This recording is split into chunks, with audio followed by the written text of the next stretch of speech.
this unspoken code of racism and white supremacy that says that my life does not matter. You can put your hands up and say and cooperate and say that I'm choking and still be killed, and then there's no repercussions. It's maddening. I get so frustrated and angry about having to prepare my kids for something that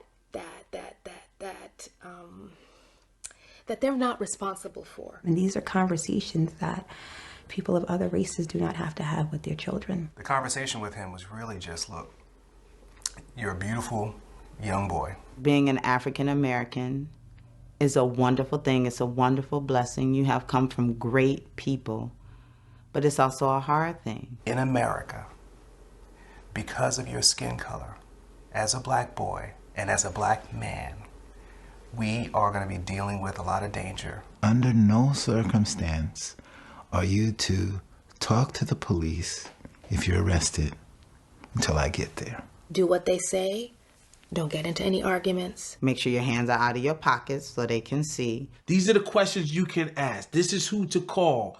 This is what happens if this bad thing. It's not like, please, master, don't whip me. No, it's like, excuse me, sir, what is your badge number? I'm going to film this. If you want police brutality to stop, if you want police to treat you like a human being, then you have to see yourself as a human being. You have every right in this world that anyone else does. What I love about you as my son is I remember when we thought about having you and, knowing that we wanted you and watching you grow. You are the Muhammad Ali, you are the Malcolm X, you are the Martin Luther King. You are an amazing young man, and the future is yours. And I will do my best to make sure you're safe. That's it. I love you. Chairman Nadler, Ranking Member Jordan, honorable members of the committee, thank you for this opportunity to testify. Mr. Floyd and Ms. Underwood Jacobs, I'm so sorry for your loss. May the memory of your brothers, the memory of the other martyrs, be a blessing to the people all over the country, all over the world who are rising up in what Martin Luther King called the beautiful struggle for equal justice. There has never, not for 1 minute in American history, been peace between black people and the police. And nothing since slavery has sparked the level of outrage among African Americans as when they feel under violent attack by the police.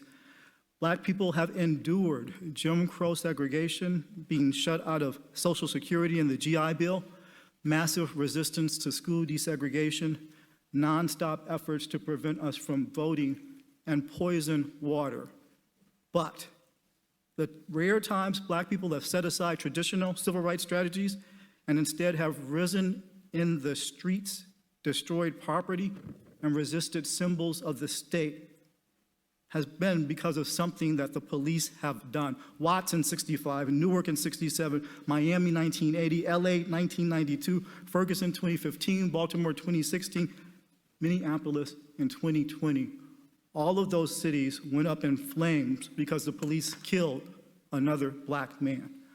Unlawful violence is never acceptable, either as a misguided approach of a few or as an abuse of the power and trust we place in law enforcement officers. The main problem is not bad apple cops. Officers have difficult jobs and many serve with honor and valor. Still, almost every objective investigation of a police department finds that police as policy treat African Americans with contempt. The police kill, wound, pepper spray, beat up, detain, frisk, handcuffs, and use dogs against black people in circumstances in which they do not do the same to white people. When armed agents of the state are harming American citizens in our name, we the people must ask why. In the past 2 weeks, we've seen acts of grace and bravery by police officers. Cops in New York took a knee. In Houston, Chief Acevedo arranged for an honor guard to accompany Mr. Floyd's body when he came home.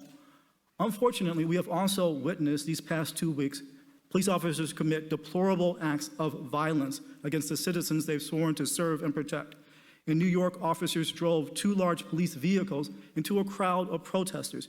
In Atlanta, officers broke the window of a car, dragged out 2 college students, and shot them with a stun gun in Buffalo. A police officer knocked a 75-year-old man to the ground, but what happened next was just as bad. When 2 officers were disciplined for that criminal conduct, 57 other officers quit the sky in protest. President Obama's task force on policing decried the warrior mentality present among too many law enforcement officers. In Buffalo, the nation saw warriors on steroids. African American and Hispanic people disproportionately bear the cost.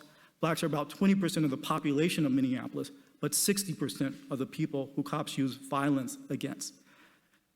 The result is that there are more black people in the criminal legal system today than there were slaves in 1850. When I mentioned to a young man I mentor that if he attended protests, he should wear a mask, he said he certainly would try. But he wanted me to know that as a young black man, he has a greater risk of dying from police violence than from the coronavirus. According to the National Academy of Science, 1 in 1,000 African American men and boys will be killed by the police. What African Americans need to realize equal justice under the law is for selective enforcement and police brutality to end. We need the police to stop killing us, to stop beating us up, to stop arresting us in situations in which they would not do those things to white people.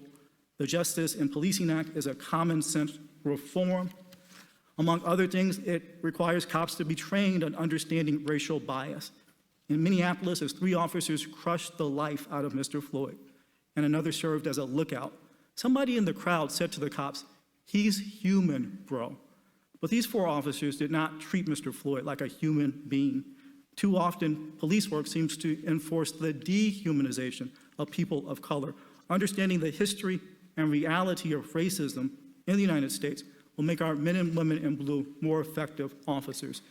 In the end, this hearing is about the legitimacy and sustainability of our democracy. No justice, no peace is not a threat. It is simply a description of how the world works.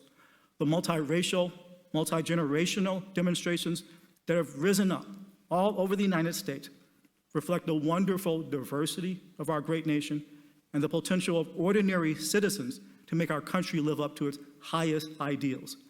The Justice and Policing Act of 2020 heralds the urgency of transformation and the promise for all Americans of equal justice under the law.